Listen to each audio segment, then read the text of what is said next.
ברוכים הבאים לפרק נוסף של סודות מדינה, פודקאסט מבית 8200 גוב, פורום המגזר הציבורי של עמותת בוגרי 8200. הפעם נדבר על יחסים בין השלטון המקומי לשלטון המרכזי. יצא לכם לחשוב באחריות מי השירות הציבורי שאתם מקבלים, העירייה או המשרד הרלוונטי בממשלה? איך עובד השיח בין מי שמקבל החלטות ברמה הלאומית למי שבסוף צריך לספק או להתאים את השירות ברמה המקומית? אני גדי אייזנמן ונמצא איתנו היום איתמר בן ישראל. מעבר לעובדה שאיתמר הוא חבר יקר בפורום 8200 גוב, ושותף ביצירת הפודקאסט, ואפילו השם, סודות מדינה, הוא רעיון שלו, הוא גם מנהל המערכת הציבורית לתכנון נדל"ן ותשתיות ביחידת השותפויות האסטרטגיות במערך הדיגיטל הלאומי. לפני כן מילא במשך 7 שנים מספר תפקידים במשרד ראש הממשלה, בהתחלה באגף ממשל וחברה, ובהמשך באגף פנים, תכנון ופיתוח, האחרון שבהם מנהל צוות פנים ושלטון מקומי. הוא הוביל והיה שותף לשורה של החלטות ממשלה כמו שילוב יוצאי אתיופיה, אגם הדאטה, הקמת אגם נתונים לממשלה בתחומי תכנון, דיור ותשתיות, וההחלטה לביזור סמכויות לשלטון המקומי, בה נתמקד בשיחה שלנו היום. לפני שנתחיל, נגיד שהפרק הופק בשיתוף ארגון תשתית, הפועל לחיזוק השירות הציבורי וממקימי יוזמת אקו-ממשל, מרחב רב-מגזרי של ארגונים הפועלים לקידום השירות הציבורי. ובעזרת המערכים שלנו, מרכז JLM ספארק, בית לחדשנות ויזמות לנוער ירושלמי, המעניק להם כלים מעולמות הטכנולוגיה והקריירה במטרה ליצור דור חדש של מנהיגים בעיר. ועכשיו, לפרק.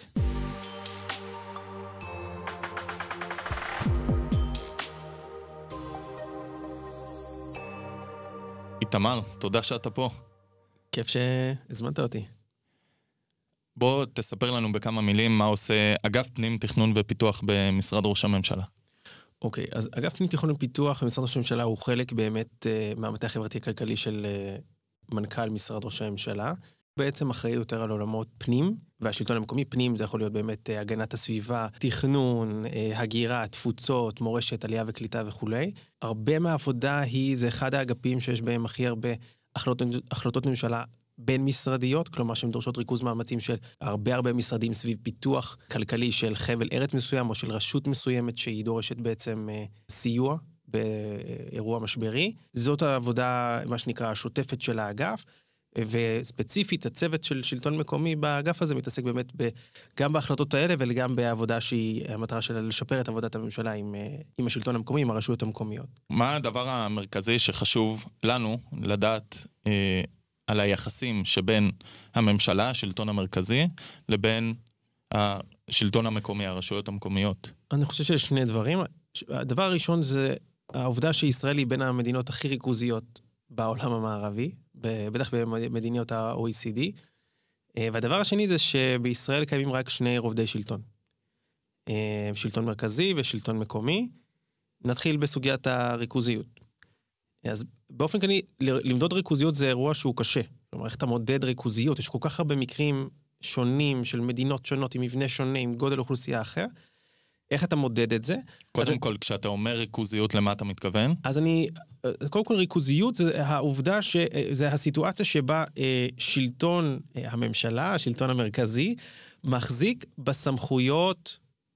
באחוז גבוה מהסמכויות. באחוז גבוה של הסמכויות וגם בביצוע, כלומר, גם בכתיבת המדיניות וגיבוש המדיניות, וגם ביישום שלה, בתקציבים, בתוכניות, ברגולציה רגולציה זה כלי, אבל בעצם בהון האנושי, כלומר, איך אפשר לגייס כוח אדם ומי מנהל אותו, אז זה ריכוזיות, והצורה הנגטיבית של זה, זה בעצם מדינה שהיא מבוזרת יותר, כלומר, שסמכויות עברו מאותו שלטון מרכזי לשלטון אזורי או לשלטון מקומי, לרמות יותר נמוכות, שיותר קרובות לתושב, זה בעצם ביזור.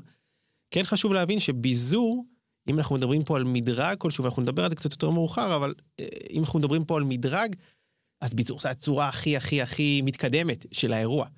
לפני כן יש לך כל מיני תחנות ביניים, אתה יכול לבוא ולהגיד, אני לא מבזר, אני לא נותן את הסמכות ממש של ההכרעה כולה, ואת כל עולם התוכן הזה לרשות המקומית, או לרובד האזורי, אני מפחית מהנטל הרגולטורי. כלומר, אני לא משנה את מסגרת המשחק, כלומר את כללי המשחק כולם, אני אומר, זאת המסגרת המארגנת הקיימת, אלה היחסים, אני טוב מאוד, מה שנקרא, הסמכות עדיין נשארת אצלי, אבל אתה יודע מה, אני אעשה לך את החיים יותר קלים. אני אתן לך יותר שליטה בתוך המסגרת המארגנת. כלומר, אני עדיין זה שמחליט על איך ייראה בית ספר. כלומר, מה תהיה הפרוגרמה שלו. אבל אני אתן לך יותר גמישות בתהליך, אתה לא צריך לבוא אליי לדיווח לפני האירוע על כל פיפס, אני אבוא לבדוק אותך בדיעבד שנה אחרי. הפחתת נטל. רמה יותר נמוכה משל זה, זה בעצם הפחתת בירוקרטיה. כלומר, אני עדיין באותה מסגרת, ואנחנו עדיין באותו תהליך מעצבן, אבל במקום שתעשה את זה בפקס או בטופס, אז אני עושה לך את זה ממשק מקוון מאוד מרשים. אבל זה הרמה בעצם הכי נמוכה, שתמיד היא הכי קלה, מה שנקרא, לעשייה. זה בעצם, מה שנקרא, הרמות השונות של הביזור, או המדרג השונה של הביזור. אז איך בעצם מודדים ריכוזיות? אז אני אומר, זה מאוד מאוד מאוד מורכב למדוד ריכוזיות, כמו שאמרתי. אחד המדדים שמשמשים בעצם במקרה הזה, זה מדד של התקציב הציבורי, שהרשויות המקומיות שולטות בו, בין אם בהוצאה ובין אם בהכנסה. הוצאה זה כמה הרשות המקומית יכולה לתמרן, להחליט כמה היא מוציאה על חינוך, על בריאות, כמה השלטון המרכזי מכתיב לה. בהכנסה, הפוך. כמה היא מחליטה על ההכנסות שלה, על המיסוי, כמו שאתה מכיר מביקורים בחול, הרבה פעמים אנשים משלמים מס תיירות מקומי. מה זה המס תיירות הזה של העיר הזאת הספציפית באיטליה? זה היכולת של אותה רשות מקומית, על ההכנסות שלה. כן, אני אגיד שבהסדרים של לפני 4 שנים, של 21, ניתנה יותר שליטה לרשויות לקבוע את התעריפי הרנן, בחוק ההסדרים, לתעריפי החנייה שלהן. אגיד שזה סנסציה, לא, אבל זה מה שנקרא טיפונת יותר שליטה על ההכנסה. אז נכנסת כבר לאיפה ישראל בתוך הדבר הזה, אז מה אתה יודע להגיד לנו על המדדים של ישראל בריכוזיות? אז אנחנו מה שנקרא מצטיינים בריכוזי התלמיד, בין התלמידים הטובים בכיתה בתחום הריכוזיות ובבית השליטה. אנחנו מדברים נגיד על הסיפור של השליטה בתקציבים, השליטה בישראל על התקציבים של השלטון המקומי בין הנמוכות במדינות ה-OECD ושל השלטון המרכזי היא גבוהה. כלומר, אנחנו מדינה מאוד מאוד מאוד ריכוזית. ואיך זה בא לידי ביטוי בשטח? בעצם רשויות מקומיות מקבלות תקנים צבועים לפעמים מהשלטון המרכזי, נכון? הן לא יכולות להחליט בהרבה מקרים איזה תקן הולך לאן. אתה מדבר גם, נכון, בעיקרון התקנים והתקינה זה בעולמות באמת של ההון האנושי, אז גם בהון האנושי יש ריכוזיות מאוד מאוד רצינית, בכל התחומים, כלומר היכולת בעצם של רשות מקומית, להחליט על התקינה ועל המדרגים ועל השכר היא הרבה יותר מוגבלת, וגם ברמות ההחלטה של רשות מקומית, על התוכניות שהיא יכולה להפעיל, על הפרויקטים שהיא יכולה לעשות, אנחנו בעולם מאוד מאוד ריכוזי.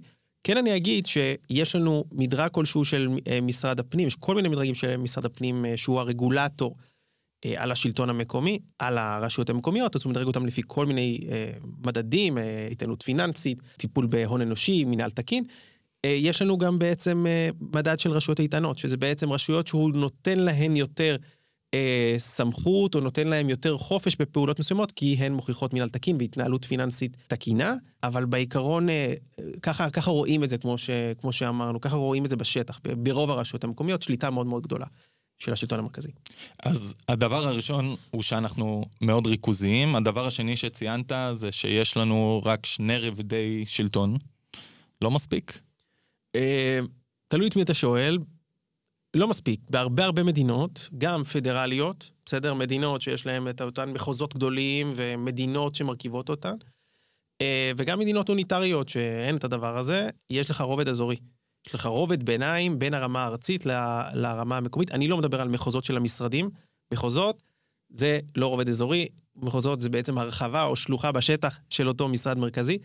רובד אזורי זה ממש שיש לך דרג נבחר לרמה האזורית, כלומר אנשים שבחרו בהם, דרג נבחר, דרג פוליטי וגם דרג מקצועי של אותו רובד אזורי, הם עובדים ביחד בעצם. אז מה היתרון בעצם של רובד כזה? בוא נראה שנייה מה קורה בישראל ונבין, נלמד מהמקרה על למה יש לנו בעצם, מה היתרון של רובד אזורי. אז בישראל היום יש 259 רשויות מקומיות, אם אני סופר נכון, זה המון. חלק מונות, משהו כמו כמה אלפי תושבים בלבד.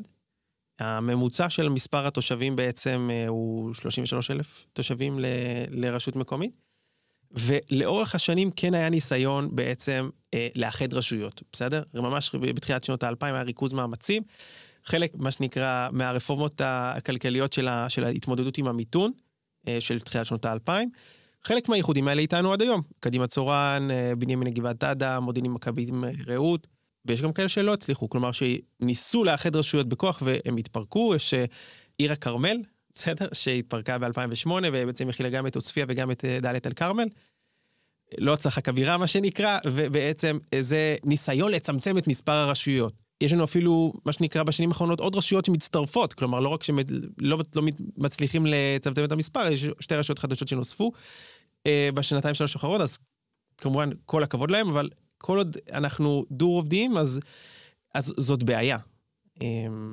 למה זו בעיה בעצם? תראה, בעיקרון אתה יכול להגיד זה לא בעיה. יש פה פוליטיקה, דמוקרטיה מקומית, מייצגת הכי קרוב את התושבים, מהמם.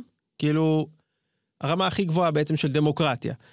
אבל יש פה שתי בעיות, בוא נתמקד במרכזיות שבהן, זה באמת היכולת תפקוד של הרשות המקומית עצמה מול התושבים שלה, והשני זה העבודה של אותה רשות מקומית עם הממשלה.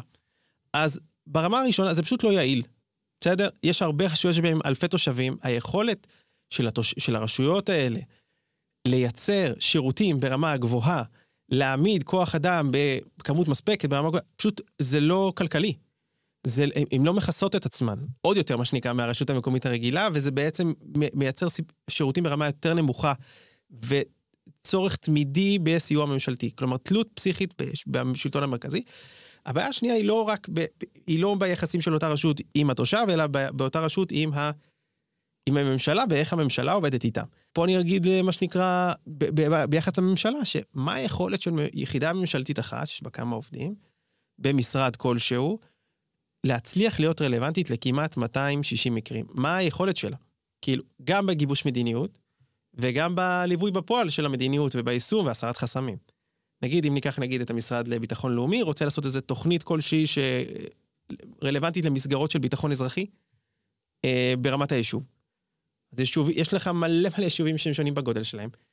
בהיקף האוכלוסייה החמושה, או יוצאת הצבא בה, בהרכב האוכלוסייה הומוגני, הטרוגני, מתחים בין שכונות. כלומר, מה היכולת שלהם לייצר תוכנית, וגם ללוות אותה, שבצורה שתתאים ל-260 מקרים. היכולת הזאת כמעט אפסית. אז או שאתה מייצר מדיניות מספיק חכמה, ומספיק גמישה, או שאתה מייצר מדיניות שהיא לא רלוונטית כל כך. אוקיי, אז דיברנו על זה שהמדיניות לא מותאמת. איך זה בא לידי ביטוי בשירות לתושב, ביעילות תקציבית אולי? אז אני אגיד, ככל שמדינות, ואת זה אתה יכול לראות בספרות המחקרית, ככל שהמדינות הן יותר ריכוזיות, אז אתה רואה שירות פחות איכותי לתושב, אתה רואה מדיניות ממשלתית, כמו שאמרנו, שהיא לא מותאמת, אתה רואה חוסר יעילות תקציבית, אין פה יתרון לגודל, אין פה כלום, יש פה לשכפל את אותו שירות ב-20 מקרים, למרות שיכולת לעשות אותו בצורה הרבה יותר יעילה, ואתה מביא גם הרבה פעמים לתלות פיננסית של אותו שלטון מקומי ברמה הארצית, ומה שקוראים לו עצלות פיסקלית, כלומר אין להם תמריץ להתייעל, הם מה שנקרא באירוע הגירעוני המתמיד, שהם בעצם גירעוניות, הממשלה מסייעת להן במענקי איזון, השירות הוא סביר לתושב, בוא ניפגש עוד 5 שנים בבחירות הבאות.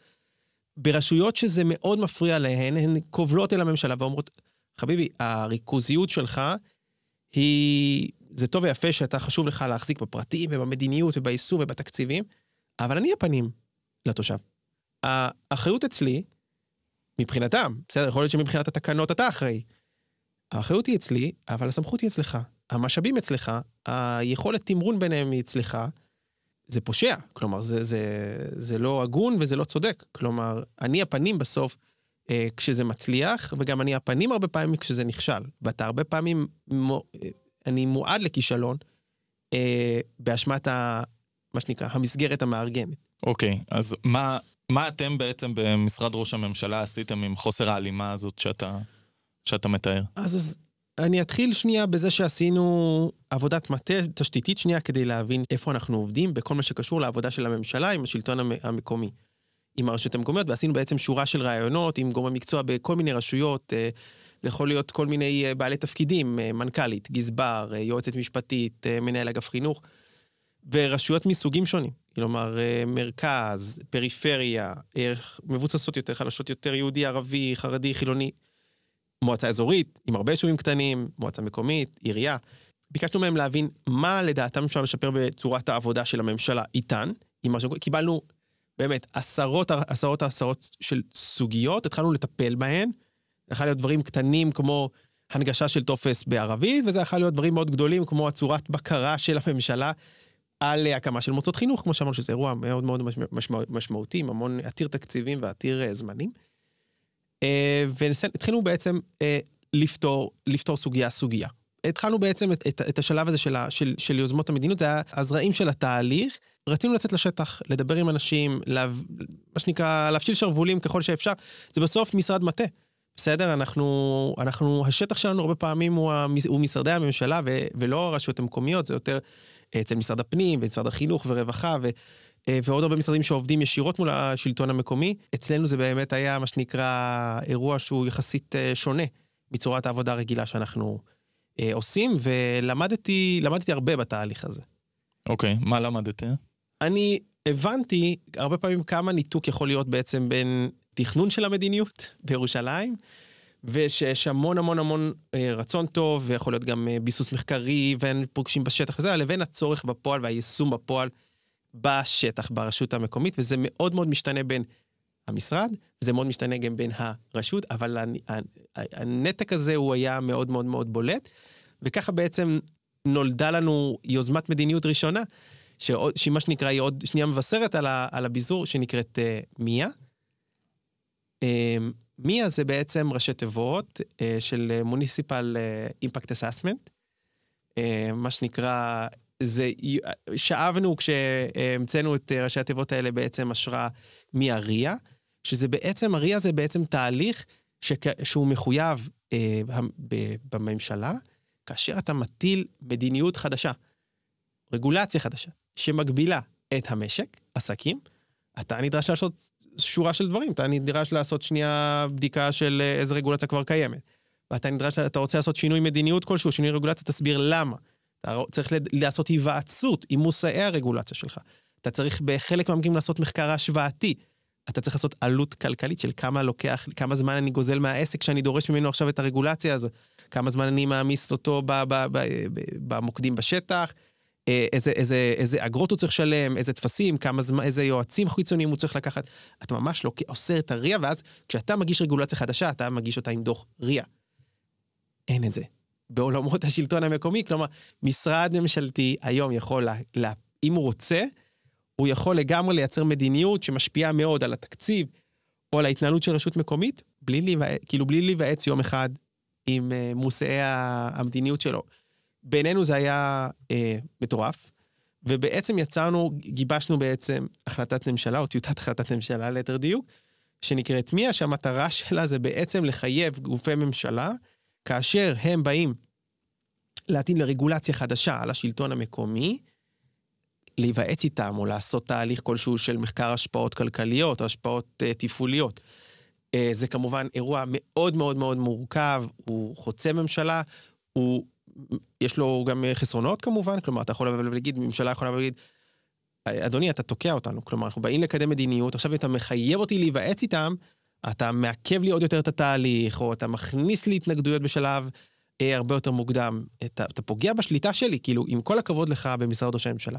אז גם פה יש צדק, וכמובן, איזנו את זה ועידנו את זה לאורך התהליך של גיבוש החלטת הממשלה. החלטת הממשלה בסוף, לאור המורכבות, ולאור דברים שנדבר עליהם יותר מאוחר אולי, על מה שנקרא, על חלונות מדיניות, אז היא לא הבשילה לכדי החלטה שהממשלה תאמץ, אבל זה מה שנקרא זאת עבודה שהיא נמצאת, לגמרי אני בטוח שבחלון הזדמנויות הבא מישהו יקום וישתמש בה, עבודה מקבילה שנעשתה במשרד שלנו, באגף ממשל וחברה, עבודה שנקראת עד הקצה, היא ברמות השירותים החברתיים, והמטרה שלה הייתה בעצם לבוא ולהגיד, אנחנו לא עושים מיה, הם בעצם קדמו לעבודה, אנחנו נסמכנו על חלק מהעבודה שהם עשו, הם אמרו, בואו נראה איך כשאנחנו מייצרים תוכניות חברתיות של חינוך ורווחה ובריאות וקליטה וכולי, איך אנחנו עושים התאמות יותר טובות עם הרשויות המקומיות בשטח, כדי לייצר תוכנית יותר אפקטיבית. המיה באה בעצם לתקן מציאות שבה מתקבלות החלטות במשרדי הממשלה, הנוגעות ישירות לרשויות המקומיות, מבלי לתת להן מספיק מקום להשפיע. במקרים רבים הרשויות הן אלו שצריכות להגיע ליעדים הנקובים באותן החלטות, אבל בכלל לא בטוח שבמשרדים הבינו עד הסוף את כל המשמעויות של כל החלטה בעיני הרשויות השונות. במציאות הזאת, הרשויות רצות אל משרדי הממשלה לנסות לתקן ולהתאים את ההחלטה כך שיוכלו באמת לעמוד בה. ציינת קודם חלון מדיניות. מה הכוונה בחלון מדיניות בהקשר שאנחנו מדברים עליו? אז חלון מדיניות זה בעצם מונח בעולמות המדיניות ציבורית. משהו שלמדתי בתואר השני, אבל בפועל ראיתי אותו רק אחר כך מתגשם לנגד עיניי.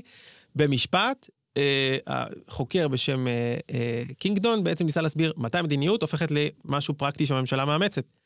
אז לפי התיאוריה הזאת יש לך 3 זרמים, שאם הם מה שנקרא מתחברים לזרם אחד, אז יש לך בעצם שינוי של מדיניות, או איזה פתח של שינוי מאוד משמעותי. אז הזרם הראשון זה זרם הבעיה, הזרם השני זה הזרם של הפתרונות, של המענים, של החלופות, והזרם השני זה הזרם של הפוליטיקה, של האירוע המאפשר, ובעצם לפי החוקר בעצם, ככל ששלושת הזרמים האלה מתלכדים בזמן ובמקום, אז יש לך חלון הזדמנויות, וזה מאפשר לך, חלון ההזדמנויות מאפשר לך את אותו תיקון של מדיניות גדול, וככל שהחלון יותר משמעותי ונמשך יותר זמן, אתה יכול לעשות יותר שינויים ולהפקיע אותם.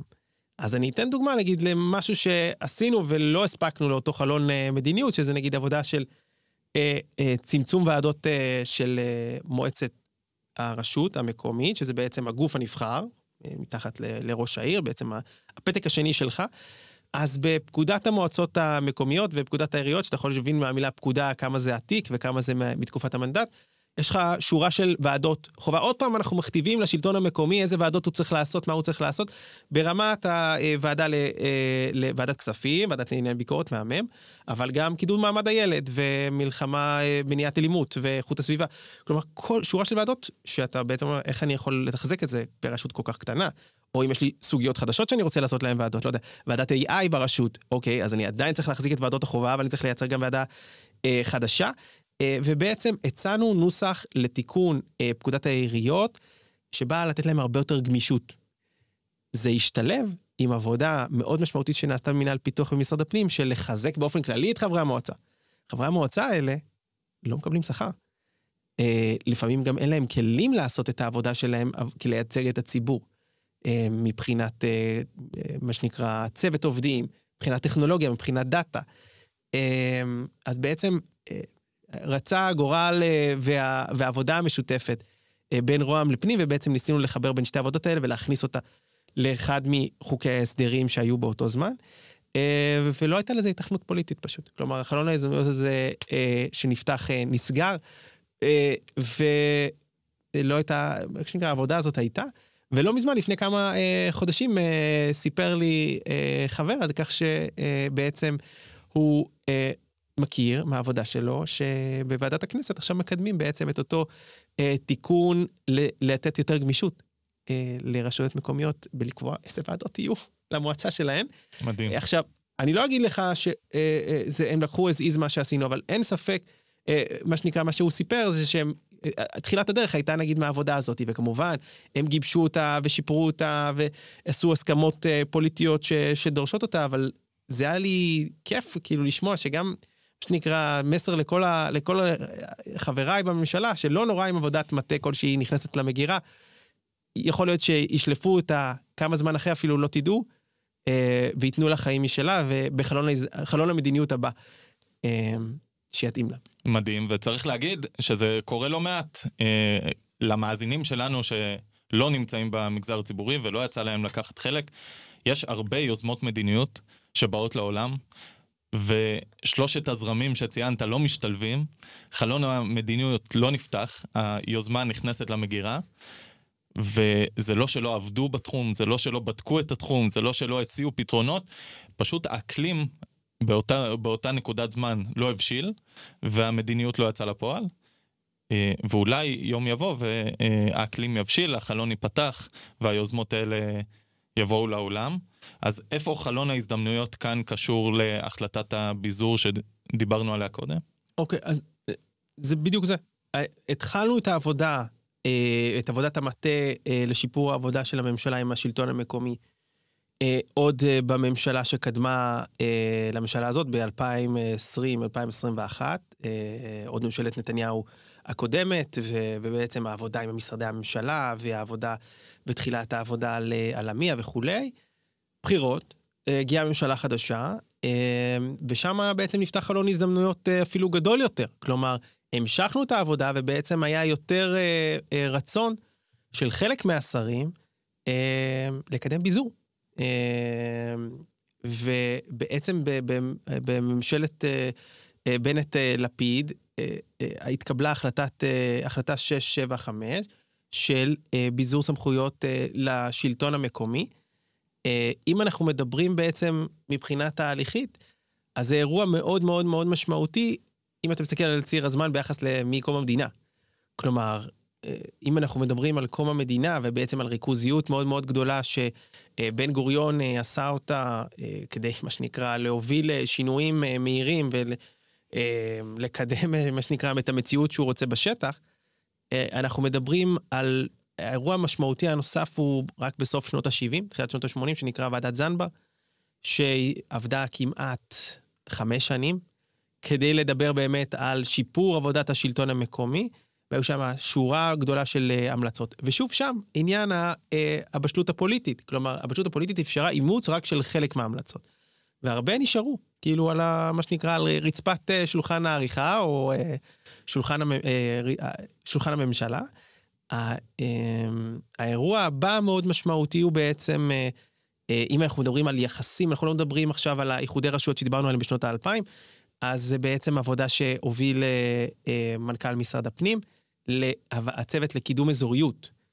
אותו צוות שהוא היה צוות בין מגזרי, שהיו בו גם אנשים מהאקדמיה וחברה אזרחית ומגזר עסקי וכולי, וכמובן מהממשלה, בא לדבר בעצם, נתן שורה של המלצות בנוגע לאיך מייצרים פה רובד אזורי, שדיברנו עליו. כלומר, על הבעיה הראשונה של האזוריות. אנחנו, בהחלטה שלנו בעצם, רגע, בהחלטה הקודמת שנגעת עליה, סליחה שזה, בהחלטה הקודמת שדיברת עליה, משם יצא האלמנט של אשכולות? משם זה נוצר? העבודה שקשורה לאשכולות האזוריים היא עבודה שנעשתה במינהל פיתוח במשרד הפנים, והיא מתקשרת לזה, אבל היא הרבה פחות שאפתנית מלייצר רובד חדש עם דרג נבחר, כי אשכולות אזוריים בעצם של משרד הפנים, בעצם זה אירוע וולונטרי. כלומר, זה התארגנות וולונטרית שהממשלה, שמשרד הפנים מנסה לקדם, של רשויות מקומיות לכדי התארגנות של אשכול, תאגיד ערים נראה לדעתי בהגדרה המשפטית שלו, כדי באמת לתת יתרון לגודל. כלומר, לבוא ולהגיד, חברים, אנחנו קטנים, אנחנו רשויות יחסית חלשות, או עם משאבים גדולים, בואו נעשה פרויקטים חברתיים, או פרויקטים כלכליים ביחד. היתרון של זה שזה וולונטרי, ובאמת ככל שעוברות השנים, אז בעצם משרד הפנים עם עוד משרדים מנסים ליצוק עוד ועוד ועוד תוכן בעצם לאשכולות האלה. החיסרון זה שזה עדיין, שזה וולונטרי בסוף, כלומר שזה לא איזה דרג שברור מה הסמכויות שהוא מקבל מלמעלה והוא מקבל מלמטה, הוא לא. אם הוא מקבל סמכויות, הוא מקבל אותן מהרשויות המקומיות לצורך X, Y, Z. וזה לא אירוע זה אירוע שהוא מובנה, אבל זה כן מה שנקרא, אפרופו יוזמות מדיניות ותהליכים שקורים, זה כן מהדברים שבסוף מקדמים את השינוי הבאמת באמת גדול של ביזור או של הקמה של רובד ביניים במדינת ישראל. זו דוגמה טובה לצורך שעלה מהשטח, ובמקום לחכות ליצירה של רובד אזורי, מאגמים משאבים ומייצרים שינוי בתוך תחומי המשחק לטובת שיפור השירות לאזרח. כן, זו באמת עבודה שנעשתה במשרד הפנים, ואנחנו נפגוש אותם עוד שנייה בהחלטה של הביזור. מה הסיפור של הביזור? תסביר, מה זה ביזור סמכויות? זה משהו מדע בדיוני. אתה מאמין לי שגם אני לא יודע מה זה ביזור? ביזור זאת בעצם היכולת של גוף שלטוני להעביר סמכויות. לייצר מתאם בין סמכות לאחריות ברשויות המקומיות. לחשוב שוב על מערכת היחסים של השלטון המקומי והשלטון המרכזי. לתת לשלטון המקומי לעשות מה שהוא עושה הכי טוב. ביזור, המשמעות היא העברת סמכויות ממשרד הפנים לרשויות המקומיות. שמענו פה עכשיו כמה ראשי רשויות נשאלים מה זה ביזור. הקטע הזה פתח את כנס הביזור שעוד נגיע אליו מאוחר יותר, אבל איך בעצם מתחילים תהליך של ביזור? זה הייתה בעצם יוזמה שלנו כגורמי המקצוע, באגף עם תכנון ופיתוח, של ראש הצוות, של הסמנכ"ל, כלומר דחפנו לעבודת המטה הזאת, כמובן הראינו גם את התוצרים של העבודה שקדמה לה, כלומר הראינו שאנחנו לא מתחילים פה מאפס, ובעצם התחלנו לגבש את החלטת הממשלה, שהיא הייתה מאוד מאוד צנועה, כלומר עם כל כמה שהיא הייתה מאוד היסטורית ומשמעותית, וקיבלנו לכך את הגיבוי באמת של מנכ"ל משרד ראש הממשלה, וההחלטה בעצם באה ואמרה, חברים בוא נקים בעצם ועדה בין משרדית שתיתן המלצות, איזה סמכויות או באיזה אופן אנחנו יכולים לבזר סמכויות ולהפחית נטל מהשלטון המרכזי לשלטון המקומי, ובעצם הממשלה אישרה את ההחלטה, ולאורך, זה לא קורה הרבה, אבל כשאתה כותב החלטת ממשלה ואתה מפיץ אותה ללשכות המנכ"ל וללשכות המשפטיות במשרדי הממשלה השונים, אתה בדרך כלל מקבל, הרבה פעמים מפחיתים את המשרדים, מוחקים את עצמם, הרבה פעמים נגיד מאזורים שדורשים מהם לצאת מאזור הנוחות שלהם, ופה דווקא הרגשת שיש פה ממש בשלות, כלומר המשרדים, גם גורמי המקצוע וגם דרג נבחר מעליהם, באו ואמרו, אוקיי, אני רוצה אני. כלומר, נגיד אם כתבנו 5 משרדים בהתחלה שיהיו שותפים בצוות הבין-משרדי הזה, או בוועדה הבין-משרדית הזאת, מטיוטה לטיוטה שהרצנו בעצם, התווספו עוד ועוד משרדים שאמרו, אני רוצה לבחון את עצמי, אני רוצה לצאת מאזור הנוחות שלי, לראות מה אני יכול לתת לשלטון המקומי. האם זה עמד במבחן המציאות בסוף, כשאתה צריך לקבל החלטות? נדבר על זה. ספוילר, לא תמיד, אבל זה היה כיף. כי הייתה תחושה של, יש לך שותפים עכשיו במשרדי הממשלה השונים שרוצים לרוץ איתך. מדהים.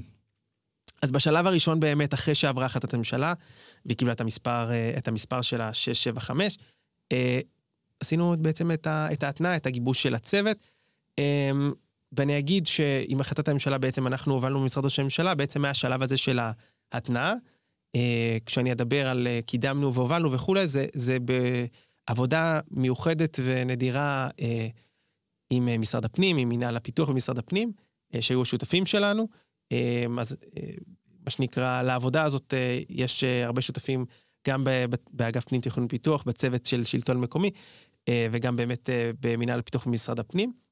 זה היה בעצם הצוות שהוא מוביל. מעל זה אתה יכול, או מסביב לזה היה בעצם את אותו צוות ליבה, שזה בעצם השחקני מקרו מאוד מאוד מרכזיים, שבעצם רצו איתנו לאורך הדרך, שזה הלשכה המשפטית ברוה"מ, הלשכה המשפטית באוצר, צוות שלטון מקומי בייעוץ וחקיקה במשרד המשפטים, אגף תקציבים כמובן, במשרד האוצר, ממונה על השכר באוצר, בהמשך גם צירפנו את החשכ"ל ואת מערך הדיגיטל. אלה שחקנים שבעצם רלוונטיים לכל סוגיה. כלומר, אם בסופו של דבר יש לך בעיה של תקינה ושל הסכמי שכר, אז אתה צריך את הממונה על השכר באוצר. ואם יש לך בעיה של תקצוב, כי בהתחלה הרבה פעמים ביזור לא חוסך לך כסף, הוא לוקח לך כסף, נכון? יש לך תקופת ביניים כזאת, שגם השלטון המרכזי עושה פעולה כלשהי, יש אנשים שמשלמים להם שיעשו את זה, וגם אתה כביכול מעביר את הסמכות, או את האופרציה, שאתה צריך את המימון שלה, את ההיבטים של המשפט, של המינהל התקין, אתה צריך את ייעוץ וחקיקה, כלומר על הסוגיות האלה,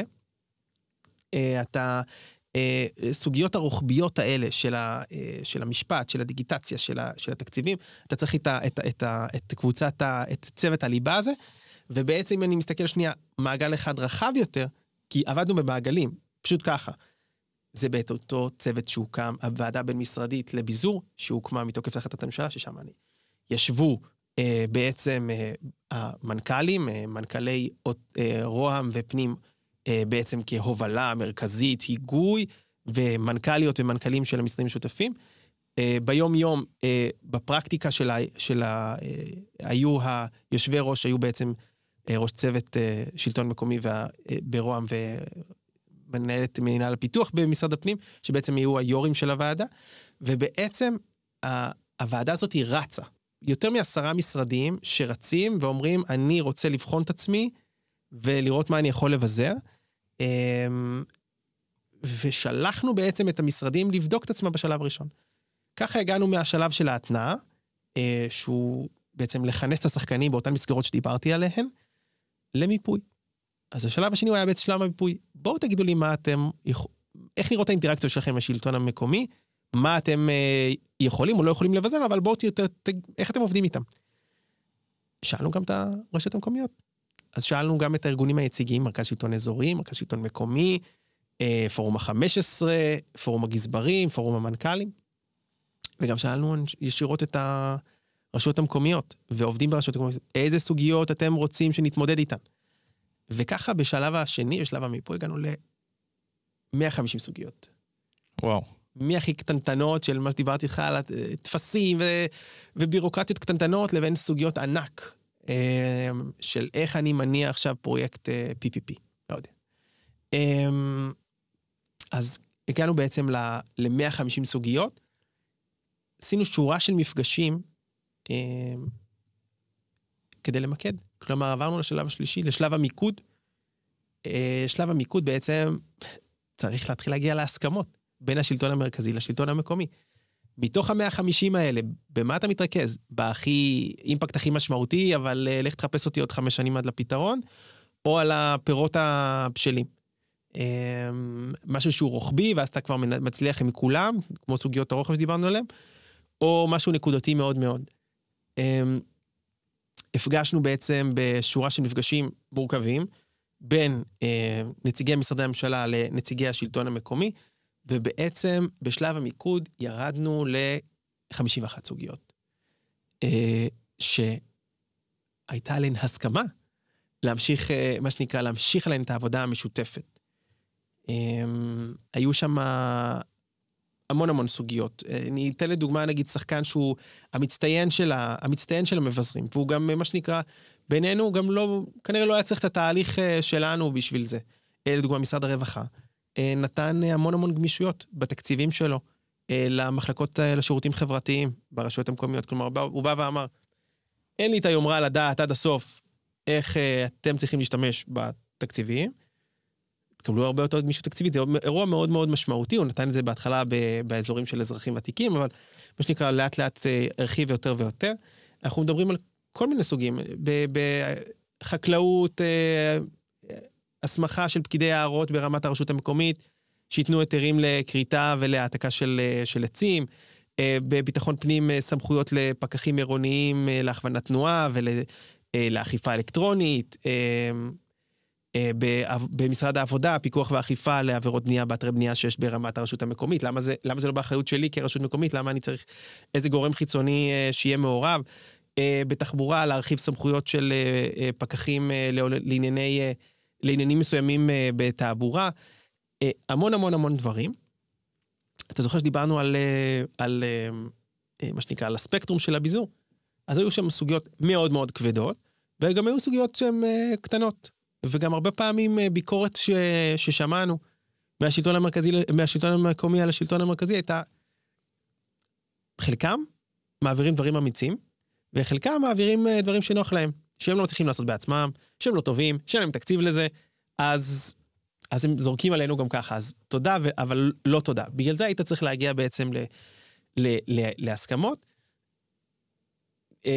ואז כינסנו מה שנקרא את כנס הביזור, ואני ממש ממליץ אותך ואת המאזינות והמאזינים בעצם לגגל את כנס הביזור, ובעצם אפשר לראות את התוצר, ואיזה סמכויות היו שם, ואיזה סוגיות שהוא היה במעמד ראש הממשלה. הוא היה במעמד ראש הממשלה ושרת הפנים, וראשי הארגונים היציגים של השלטון המקומי, ראש מרכז שלטון מקומי וראש שלטון אזורי ופורום ה-15 וגם ראשי רשויות בולטים, וכמובן גם המנכ"ליות והמנכ"לים של משרדי הממשלה. האירוע המשמעותי בכנס הזה היה רתימתי. כלומר, עמדו שם המנכ"ליות והמנכ"לים של המשרדים ואמרו, עברנו את כל התהליך הזה, זה הסוגיות שאנחנו רוצים לבוא ולבזר אותן בהרבה אומץ, כי זה פשוט הייתה מחויבות פומבית מול מאות אנשים ובחירי השלטון המקומי. ובעצם זה היה באמת אירוע מאוד מרגש. יש פה דבר ענק, שר אחרי שר, מנכ"ל אחרי מנכ"ל, עוברים על הסמכויות ואומרים, קחו מאיתנו. אנחנו לא צריכים שכל הזמן תזדקקו לעוד אישור ועוד אישור שלנו. אז הגיע ראש הממשלה והגיעה שרת הפנים, שגם הציגה רפורמה מאוד משמעותית ברגולציה של משרד הפנים, וכל המנכ"ליות הגיעו וראשי הרשויות, מרשים מאוד, אבל איך יוצרים מזה שינוי בפועל? מה השלב הבא? השלב הבא היה פשוט להתחיל לעבוד. כל אחת מהסוגיות האלה היא סוגיה מורכבת, שדורשת שנייה ברור עומק. מה זה אומר? זה אומר נגיד שאם אתה רוצה עכשיו לבזר סמכויות בתחום הגנת הסביבה, ומשרד הגנת הסביבה מאוד מאוד רצה לבזר כל מיני סמכויות, להעביר אותם לרמת השלטון המקומי, מתוך אמונה ממש משמעותית בנושא הזה. הוא אמר, תקשיב, אני יכול להעביר, אבל היום אין אחידות בין היחידות הסביבתיות במה שנקרא, אתה זוכר, דיברנו על כ-260 רשויות מקומיות. נכון. אין אחידות, אז אני עכשיו אעביר סמכות ככה, כאשר ביחידה, מה שנקרא ברשות אחת, זה מישהו שעושה את זה בנוסף על תפקיד, והוא גם סטודנט, ומה שנקרא, והוא גם הוא מדריך כושר בשני עד רביעי, אוקיי, וברשות אחרת, יש לך אגף שלם, עם מישהי שהיא דוקטור לנושא הסביבה, והיא מנהלת יחידה של 5 עובדים. נכון. אתה ציינת קודם את משרד הרווחה, שם באיזשהו מקום זה אירוע יותר קל, כי יש את המחלקה לשירותים חברתיים בכל מועצה אזורית, בכל עירייה, בכל רשות מקומית. למשרד הבריאות לצורך העניין, או למשרד לאיכות הסביבה, כמו שציינת, זה קצת יותר מורכב. אין את האנשים בסוף שיעשו את העבודה הזאת. נכון. עכשיו, לא תמיד צריך. כלומר, הרבה פעמים השיח שלנו עם משרד האוצר היה, האם באמת צריך אותה יחידה שישב ותהיה הנושאית הזאת ברשות המקומית, אתה רוצה לעשות עוד איזה תקינה שאף אחד לא יזיז בעוד 20 שנה? שאלה מאוד מאוד מאוד משמעותית, האם אתה עושה את זה בתקינה, אתה עושה את זה מיקור חוץ, אבל בסופו של דבר, כמו דיברנו על האחריות והסמכות, האחריות בסוף ברמה המקומית, אתה רואה אותה בסוגיות האלה, בסוגיות שונות. אז משרד הגנת הסביבה אמר, אין בעיה, רוצה אני להעביר עוד סמכויות, אבל מה שחשוב לי לעשות, זה לבנות יכולות. לעשות סטנדרט אחד, נגיד, למה זה יחידה סביבתית, וברגע שיש לך את הסטנדרט הזה, אני אבזר לו. אז זה אירוע מורכב. סוגיה שלא דיברנו עליה, שהיא מאוד מאוד משמעותית פה, היא הסוגיה של דיפרנציאליות. איך אתה עושה, ביזור חכם בסוף, הוא ביזור דיפרנציאלי. דיברנו על זה שהממשלה לא יודעת להתמודד עם כ-260 מקרים שונים. אתה חייב להכניס רכיב של פתרונות דיפרנציאליים, כלומר, לקטלג את הרשויות המקומיות בצורה שונה. ואז לבוא ולתת יחס אחר לכל קבוצה של רשויות. אחת הביקורות המאוד משמעותית שלנו לחלק ממשרדי הממשלה הייתה, שמחזיקים חזק את הסמכויות אצלם, וחוסר אמון פסיכי של חלקם, כן? לא של כולם, של גורמים מסוימים, במשרדים מסוימים, ברשויות המקומיות, במקצועיות שלהם, או במנהל התקין שלהם, או באחריות הכלכלית שלהם. צריך להגיד, לפעמים בצדק. לפעמים בצדק, ולפעמים לא בצדק, ואתה לא יכול להסתכל על כולם כמקשה אחת, גם אתה לא מסתכל על כולם כמקשה אחת. מה אתה עושה? אתה מציף אותן ברגולציה, מציף אותן בשאלות, בדיווחים, בחובת דיווח, על כל רבעון, ולא בדיעבד, אלא לפני פעולה. אתה מעכב את השירות לתושב, בסדר? אתה מעכב את השירות לתושב, אתה מסרבל אותו, אתה גוזל המון כסף שהולך שנייה ליועצים חיצוניים וכו'. האם עשית... ועדיין אתה מגיע להתנהלות או תקינה בחלק מהמקרים, או שירות גרוע לתושב. אז מה זה אומר? שמה עשית? שפשוט התפזרת. עכשיו, אם אתה עושה דיפרנציאליות, אתה מסתכל על הרשויות המקומיות בצורה שהיא לראות הרשויות שמתפקדות יותר. לא מדבר רק רשויות איתנות, או רשויות יציבות. אתה מסתכל על מדרג שמשרדים יכולים לעבוד איתו יותר, אז בעצם אתה מייעל ככה לא רק את תקציבי השלטון המקומי והמשאבים שלהם, אתה מייעל גם אותך. ולרשויות שאני יודע שהן מועדות לפורענות, אני מלכתחילה לא נותן את הסמכות הזאת. אני רק עושה להם הפחתת נטל, או אני רק מקל עליהם דברים מסוימים, או אני מלווה אותם, כלומר, אני מקדיש יותר משאבים כדי לחזק אותם. כלומר, יש פה בעצם ייעול של התקציבים הציבוריים בדיפרנציאליות. ונגעת לסוגיה הזאת של המינהל התקין, אז אירוע מאוד משמעותי שהיה לנו לעבודה, היה סוגיית האמון. חוסר אמון מובנה בין משרדי הממשלה ומול הרשויות המקומיות, שוב, זה נורא נורא תלוי מקרה, אבל בכללי, בהרבה מקרים פגשנו את זה. ואחת מהעבודות שלנו הייתה שנייה, בואו תדמיינו איתנו סיטואציה שבה לרשויות שאתם כן סומכים עליהם, מה הייתם נותנים להם, ואיך הייתם נותנים. כי ללכת לתרחיש קיצון של הרשות הבעייתית עם החשב המלווה, כולנו יודעים לעשות, אבל אנחנו לא נצליח להתקדם פה. ובעצם לאט לאט לקחנו סוגיה, מה-50 סוגיות, והתחלנו שנייה לחפור אותן לעומק. וככה בעצם גיבשנו בעצם טיוטת המשך של ההמלצות. דיברנו לפני שנגיע רגע למה המלצתם והכל. דיברנו על החתירה להסכמות בין השלטון המרכזי לשלטון המקומי, שצריכה להיות מתוך מקום של אמון ושותפות ועל הקשיים. דיברנו גם על ההלימה בין הסמכויות והאחריות שיבוזרו בין שני הצדדים האלה של השלטון המרכזי והמקומי. איך מודדים הצלחה של דבר כזה? איך מפקחים, איך בכל זאת השלטון המרכזי, אם הוא עכשיו נותן את הסמכויות האלה, הוא יודע שהדבר הזה עובד, הוא יכול לפקח על זה, מבלי עכשיו להעמיס רגולציה, הוא יודע להגיד בסוף שהדבר הזה עובד. אז במדידה אתה יכול תמיד ללכת, תמיד בממשלה אנחנו מחלקים את זה למדידה של תפוקות ומדידה של תוצאות. המדידה של התפוקות זה בעצם מה עשית, כמה הוצאת וכולי. המדידה של התוצאות זה אירוע הרבה יותר מורכב, זה איזה שינוי עשית במציאות, באוכלוסייה, או במשק. אז אני חושב שפה לא צריך להתיימר יותר מדי, ואפשר קודם כל להתחיל עם מדדים מאוד צנועים, שהם יותר תפוקתיים, ולהגיד כמה ניצול תקציבי היה לפני ואחרי לאותו תחום. כמה משתתפים בתוכניות היו לפני ואחרי שנתת לרשות המקומית להשפיע עוד יותר על התוכן שלה. כמה הכנסות היו לרשות המקומית ברגע שעשית יותר ביזור פיסקלי.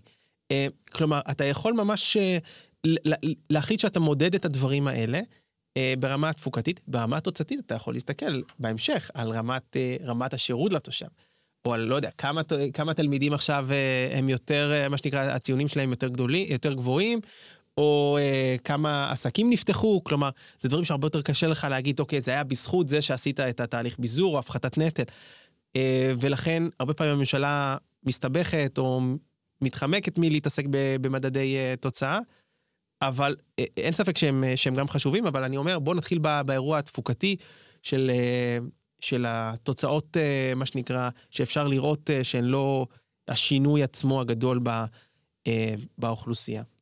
אוקיי, אז קח אותנו לשלב ההמלצות, ואחרי זה שלב היישום. אז אני אגיד אז גיבשנו, כמו שאמרתי, בעצם את ההמלצות שלנו ליישום, שגילינו המון דברים, גילינו המון בעיות צנרת בעצם. כלומר, כל אחת מהסוגיות פתאום הובילה לבעיה שהיא הייתה רוחבית לעוד כמה, מה שנקרא, סוגיות, ובעצם הייתה בעצם טיוטת החלטת ממשלה שעבדנו עליה במשרדים השותפים ליישום, אבל אז אם אנחנו חוזרים לחלון להזדמנויות, הוא פשוט התחיל להיסגר בצורה מאוד מאוד מהירה, אפילו כבר, מה שנקרא, בכנס הביזור, התחלנו לשמוע כל מיני אמירות שהן היו כבר עם יותר אוריינטציה פוליטית, על האירועים הפוליטיים שקיימים, וכבר ראית מה שנקרא את הזרם הזה של היכולת הפוליטית, או האפשור הפוליטי, לאט לאט חומק לך מבין הידיים, ואתה נשאר באמת עם הבעיות ועם הפתרונות, אבל בלי אותו חלון הזדמנויות. ולמעשה, מאותו שלב ואילך, אז המשכנו את עבודת המטה עם משרדי הממשלה, גם לתוך הממשלה הבאה, שהייתה הממשלה שהייתה אחר כך ממשלת נתניהו הנוכחית, ולמעשה, שוב, גם לאור סוגיות המלחמה, מה שנקרא, וסדרי עדיפויות אחרים, חלון הזדמנויות הזה נסגר, ועבודת המטה הזאת, מה שנקרא, מחכה, שירימו אותה. כלומר, שיבואו ובעצם ייקחו את בשורת הביזור שעבדנו עליה בשותפות, ובעצם הביאו אותה לאותו שלב הבא, מעבר ל-50 הסוגיות שמיפינו, ולהמלצות שעשינו לגבי שינויים מנגנוניים בעבודת הממשלה. אחת ההמלצות שלנו היא כמובן, כמו שאמרתי, להתמודד עם אותן, או עם חלק מבעיות הרוחב, שהן הרבה יותר קשות לפתרון, אבל ברגע שפתרת אותן, אז הצלחת.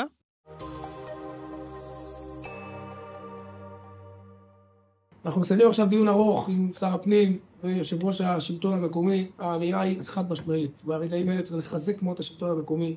אירוע של מלחמה, של חירום, מדינה יכולה לנהל רק דרך ביזור מאוד משמעותי של הסמכויות. השלטון המקומי הוכיח את עצמו בזמן הקורונה כגוף ביצועי שמזהה את הצרכים, בא במגע עם התושבים, וכפי ששר האוצר אמר, אנחנו כאן כדי להיות לימינכם, ראשי רשויות, ראשי הרשויות במדינת ישראל, הם חוד החנית, אנחנו גאים בכם. דווקא בקורונה ובמלחמה כן ראינו שהשלטון המרכזי פונה לרשויות המקומיות ומבקש את עזרתן או נותן להן, ככה זורק עליהן תקציבים, תעשו אתן מה שאתן מבינות, יש פה מקום להצלת סמכות, אם לא ביזור, כמו שדיברנו, אולי צורה רכה יותר של ביזור לרשויות המקומיות, אז יכול להיות שהמלחמה עכשיו פותחת מחדש את חלון ההזדמנויות? אני אגיד שאתה לגמרי צודק עם הקורונה, אני מרגיש שאנחנו ניסינו על אפטר אפקט של הקורונה, ובאמת שראו את התפקוד ואת הצורך בדיוק המענה לרמה המקומית ולאוכלוסייה המקומית בקורונה, ולכן באמת אנחנו ניסינו עליו, כלומר גם בעבודת המטה שהתחלנו, ובטח בהחלטת ממשלה של הביזור.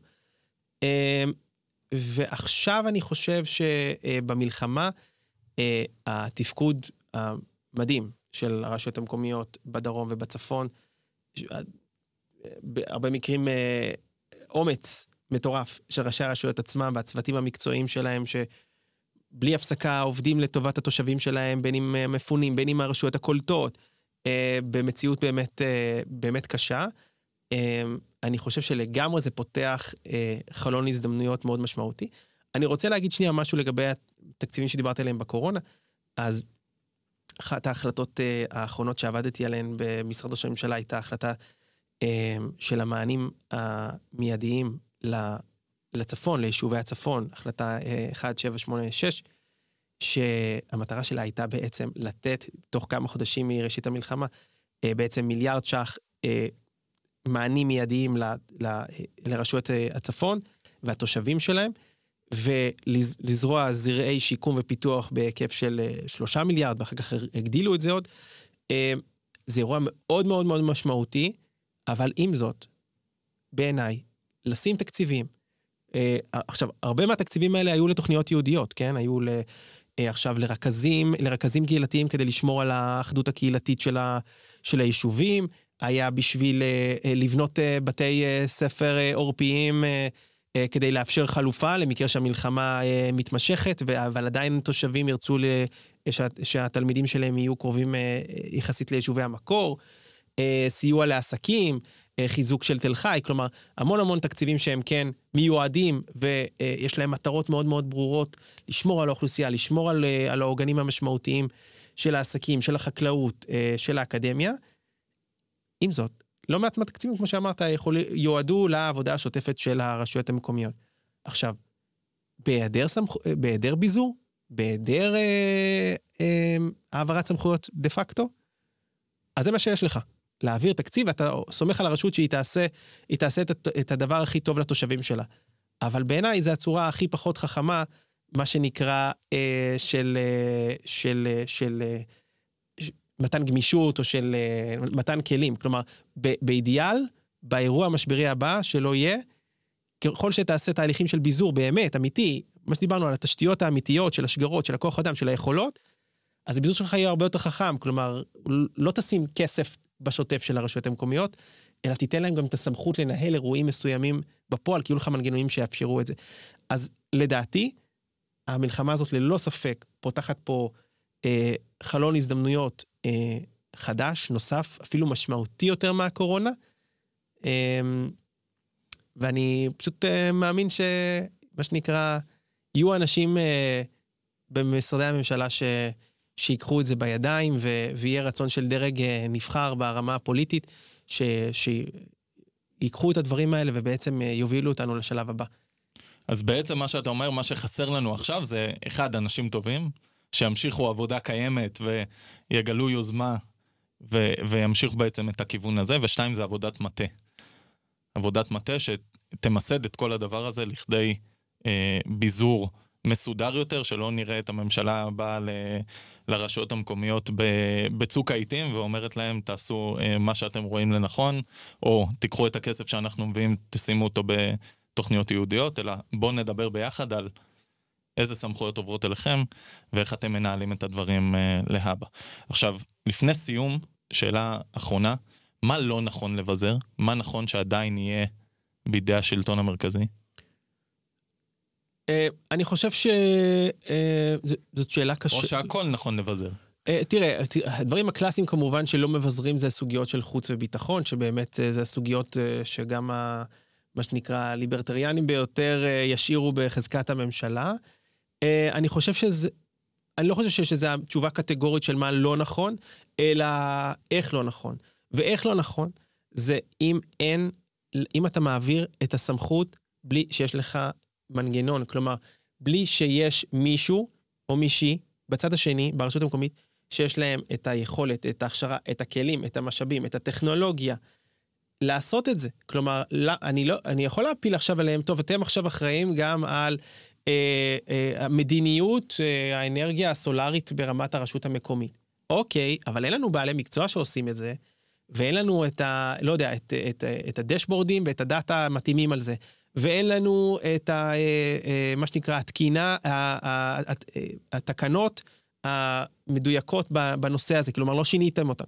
אז אתה צריך שיהיה לך את הכלים בצד השני. אתה צריך עוד משהו, אתה צריך גם שלך כממשלה. יהיו מנגנוני מעקב ובקרה חכמים יותר, כמו שאמרתי, בהרבה מקרים הם לא חכמים. כלומר, הפחד שלי הוא לא על השלטון המקומי, הוא על זה ששלטון מרכזי לא יודע להסתכל בצורה חכמה, ולשאול את השאלות הנכונות, הוא מציף ברגולציה או בשאלות, או בחובת דיווח את הרשות המקומית, בסדר? במקום לפקס אותה לאזורים שהוא באמת צריך להתערב בהם, ואז הוא לא ילך לאיבוד, כלומר, המנגנוני מעקב ובקרה בממשלה צריכים להיות חכמים יותר. הדבר השלישי שאני חושב שנדרש פה, זה מה שנקרא יחידות מארגנות, או כלומר מסגרות מארגנות, דיברנו על סוגיית האמון, סוגיית האמון דורשת בעצם, שכן יהיה בינינו שיח שוטף. עכשיו, לא צריכים אותי. הרבה משרדים עושים עבודה מצוינת, חינוך, רווחה, בריאות, you name it, מנהל תכנון, ברמה של, מול הרשות המקומית. הם לא צריכים אותי, אבל בהרבה מקרים, במקומות שאין בהכרח אינטראקציה ישירה שוטפת של משרד ממשלתי עם רשות מקומית, צריך איזו מסגרת מארגנת כלשהי, שתאפשר את השיח הזה על סוגיית המדיניות, על סוגיית היישום. כלומר, אתה צריך מנגנונים, שלא תפעיל אותם רק במלחמה, של שיח שוטף בעצם, שייצר את האמון, וייצר בעצם מדיניות הרבה יותר מדויקת, והרבה יותר רלוונטית.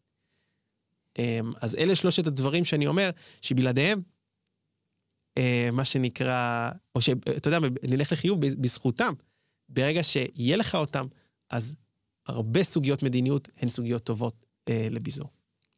אוקיי, אז אני יוצא מפה מצד אחד עם הבנה שיש עוד הרבה עבודה, מצד שני עם תחושה טובה שאנחנו בכיוון הנכון, ושנפל איזשהו אסימון בשנים האחרונות, שהרשויות המקומיות צריכות לקבל יותר משאבים ויותר סמכויות.